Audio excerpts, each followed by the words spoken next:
Welcome back to the channel, guys. Kind of waiting on a few more parts to trickle in for Danny's Dyna, so we're gonna get something done to this Mustang today. So the not so fun part of stripping old moldy interior out of it continues. I gotta get the dash out, get rid of all the heat and air, give me access to change the master cylinder, convert it over to a manual. So yeah, moldy, oldie moldy. So stick around, we'll mess around. Okay, so as you guys can see, we've gotten quite a bit of it out of the car already. The sad fact is, the other car, Misty's car, we're gonna have to do the exact same thing to it because it ruined the majority of it. I've cleaned a lot of this stuff out with mildew remover, but kind of when you look at the stuff that you find in the carpets of cars, makes you wonder about people a little bit, don't it? All right, so we're gonna have to zip these seat belts. I'm gonna reuse these because I'm not putting a roll cage and all that in this thing, so I don't think I need that. This, none of this shit's applicable anymore. Save the seat belts. Put this stuff back here, get it out of the way, because I am going to use those. But in order to get this old nasty mildewy carpet out of here, this is the not so glamorous part of this. All this wiring, all that stuff. Hey boy.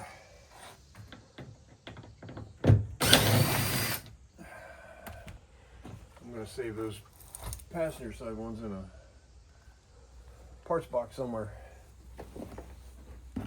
But I don't know if you guys can see that from this camera angle, but the floorboards on a Southern car, perfect. Perfect. If you're going to build a project and you live up north, do yourself a favor and buy a Southern car. Don't even bother. Just buy a Southern car. So this car's been a Carolina car its entire life, and it shows. So I still got a lot of stuff to get out of this thing, but we'll keep going. Okay, so as you guys can see, we got the dash laid back over here. Now this still has AC or heat and AC stuff, airbag, miscellaneous other electrical whatever bullshit. I got to get all that crap out of the corner. We got the Hydro Boost off of it. I'm going to trim down the steering column. I'd really like to think that I would just buy some aftermarket steering column for it, but I don't know. That's pretty heavy. That'd save some more weight. This car ain't gonna be fast enough to be putting a cage in anyway. It's just a bracket car. But Daddy always said the more you can get out of there, the better. But it's really hot today, so I'm gonna pause, get cleaned up, because I am disgustingly sweaty and dirty from all this insulation and shit. You can see we got the e-brake, the shifter off. Again, here's the dash. We'll get that up on the table tomorrow, and I'll show you guys some of the dissecting of all the shit that's in that. Because I want the dash back in the car, but I don't want all that crap in it, because I'm going to make... we'll get into it tomorrow. Stick around, guys. All right, guys. We're back at it again today after a nice rainstorm last night. This thing is so heavy. It about killed me carrying it from the car over here. So as you can see, being this is just a purpose-built race car, pretty much everything, all the heater, the wiring, the relays, blocks, brackets, airbag, all that stuff's got to go. So we'll start peeling some of that stuff apart. Well, I guess that wasn't as hard as I thought. But check this thing out. This is that part of the dash. This is your airbag. So I got to drill all these rivets out. Right? Drill all these rivets out and then somehow attach this rubbery thing back in the front of the dash. So I want the car to appear, you know, I want it to have a complete dash in it. I don't want it run it with no dash. Plus, this structure here supports the steering column. So, all right, let's get this drilled out. Okay, so you can see, got the thing all stripped out. Got that back in there. Basically, I don't know how proud I am of this, but we just put a couple zip ties in it, pulled it back against this little frame right here, this stand, and it stays in his pocket. I wish I'd come up with some way to plug those filter or those vents, but I haven't figured anything out yet. But this thing's got a pretty good, that's kind of plastic up in there. One thing I noticed, I go to mount a tack or something on this thing. I need to figure out where I want to put it and really reinforce that area so it doesn't crack and break and everything, because this is really a nice dash. It's really the only reason. If it was a really shitty dash, I would probably just tear it all out and leave it out and figure out some way to mount a steering column, but this one's so nice. So I'm gonna make a blank for the instrument cluster. I'm gonna make a panel for this whole area right here for switches and possibly gauges. I don't know what I'm gonna put here, if anything. Probably just leave it blank. Mount a tachometer up here somewhere with a shift light and make a panel, an aluminum panel for that area right there to mount the switches, the gauges. I might even down here in this lower area make it for relays and my fuse panel and all that stuff, and maybe just make it all nice and neat right there in one spot. Possibly could mount my MSD down here as well, because I am going to run an MSD ignition on this. So, but yeah, that's considerably lighter than it was. Considerably lighter than it was. Still pretty heavy, but at least I'm not about to blow my back out carrying it around now. As you can see, that is all the shit we took out of it. Look at that. Good Lord. So, let's see. Let's recap some of the other things I got to get done. As you can see now, I finally got the master cylinder out of it, so we're going to install the new one. But before I install it, I need to cover up some holes. I don't have any aluminum, and you guys, I don't know, this deal here that I made to, you know, put the manual rack on it, I may take all this back off because I'm thinking about buying a, I think I'm gonna buy a Motion Raceworks tubular steering column, because this has got an airbag and it's, you know, weighs X amount of pounds and so on and so forth. So I think it needs to go. But I still got some cleaning up to do over here in this corner, get all this computer and wiring and all this shit out of the car. All this started just because I could get in here to take the master cylinder out. So, but I got, you guys can see I got a lot of holes I got to patch up. So I got to buy, you know, that's your heat and air over there. There's some here. This one's outside the fender, but I still need to seal that up. I need to seal that one up. But it's going to be a lot easier to do it with the dash out of it. So I got some patchwork I need to do. I don't have the materials. I don't have the aluminum.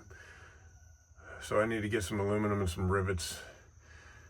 And yeah, so I have to patch some of this stuff from the, I don't want the rivets the buck end of the rivet sticking out in the firewall area. So I've also got that big ass hole down there to fix. So got to do a little touch-up work. I'm thinking I may go ahead and pull this steering column. It's about a $500 investment to put a steering column in this thing, but I'm not really in a hurry. Obviously, this thing's been sitting for over a year. I've been piddling with it a little bit at a time, so it's slow, guys, and I apologize for the sporadic videos, like hardly ever. But I have to be in the mood to work on this thing, and here the last couple days I have been, so now I've got that pretty much where I want it. Aside from, again, I need to buy aluminum because I need to make something for that, something for that. I need to pick out what switches and relays and all that other stuff I actually want to complete that part of it. But I believe that's something that can be done in the car. Both of those actually. So once I get the firewall buttoned up, as far as the patches go, and get the master cylinder installed, I can go ahead and put this back in the car. Okay, so I think we're at a standstill. You saw the dash completely stripped and gutted. This obviously only works on a track-only car. Now,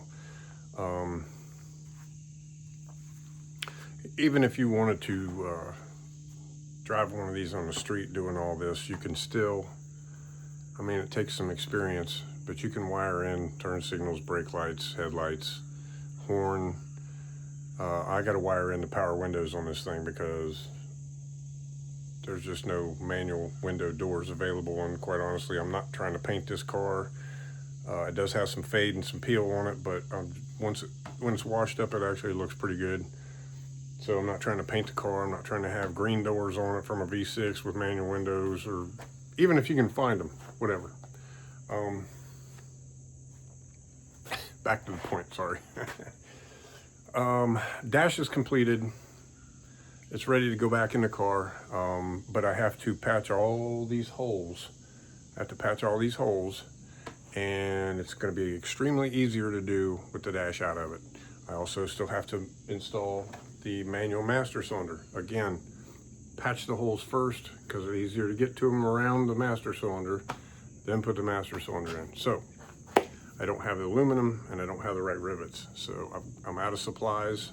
I'm kind of at a standstill. I can work on other things. However, I need the master cylinder mounted to start working on brake lines.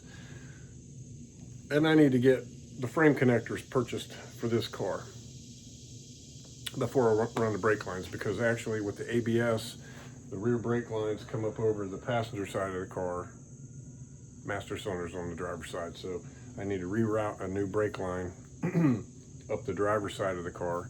I do have a proportioning valve and all that good stuff. This being an automatic car, I do not need to put a line lock on it.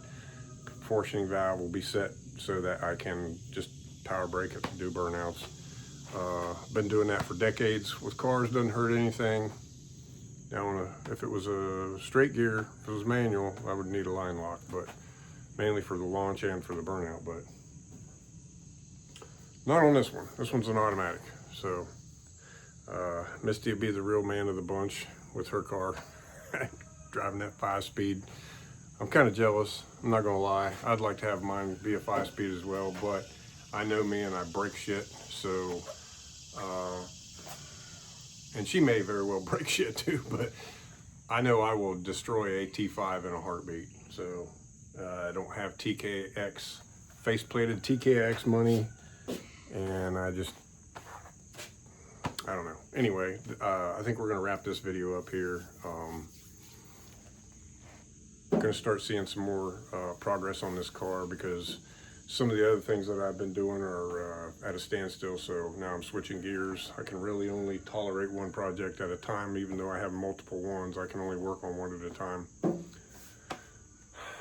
OG Sportster, since we're not racing this year, might tear it all the way back down, put it on this lightweight frame, and possibly get Clayton to build me a 2-inch longer swing arm. I only need 2 inches longer to make 68-inch wheelbase.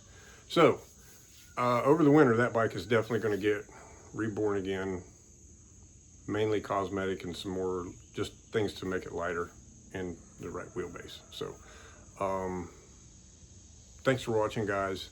There'll be more content coming on this car as my schedule allows. I got to get some supplies, get off work, so on and so forth. Thanks for watching. Hope you enjoyed.